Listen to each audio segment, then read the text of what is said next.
The camera pans across the bustling streets of New York City, eventually focusing on an elegant brownstone building. The nameplate reads, Dr. Jonathan Carter, therapist. Inside Dr. Carter's office, the therapist sits behind his desk, looking troubled. He glances at a tape recorder, which he quickly hides in a drawer.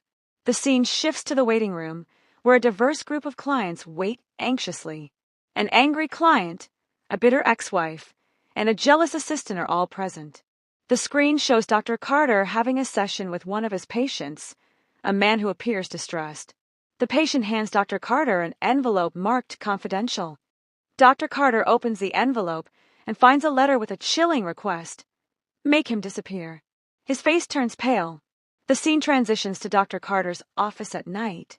The lights are off, and the room is dimly lit by the moonlight streaming through the window. The office door creaks open, and a shadowy figure sneaks in. The figure rummages through the desk drawers and finds the tape recorder. The next morning, the police arrive at Dr. Carter's office. The room is in disarray, and Dr. Carter's lifeless body lies on the floor. Detectives examine the crime scene, collecting evidence and taking photographs. They find the tape recorder, which still has the recording inside. The scene shifts to the police station, where the detectives listen to the recording. It reveals a lover's confession and a financial betrayal. The detectives question the angry client, who denies any involvement but seems incredibly agitated.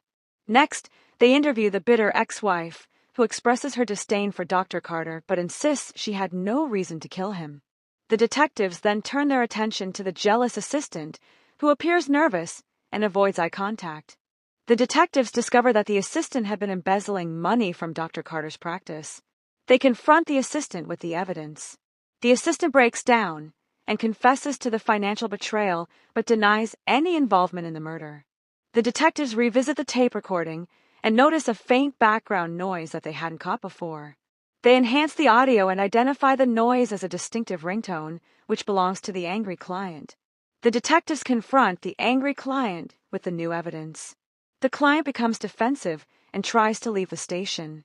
The detectives stop the client and find the murder weapon in his possession. The client is arrested on the spot. The scene shifts to a courtroom where the trial takes place. The prosecution presents the evidence, including the tape recording and the murder weapon.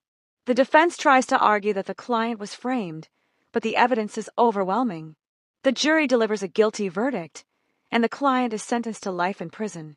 The scene shifts to Dr. Carter's office, now empty and quiet. A new therapist moves in, setting up the office and starting fresh. The camera zooms in on a photograph of Dr. Carter on the desk, a reminder of his legacy and the mystery that surrounded his death. The new therapist glances at the photograph and then at the drawer where the tape recorder was found, a look of determination.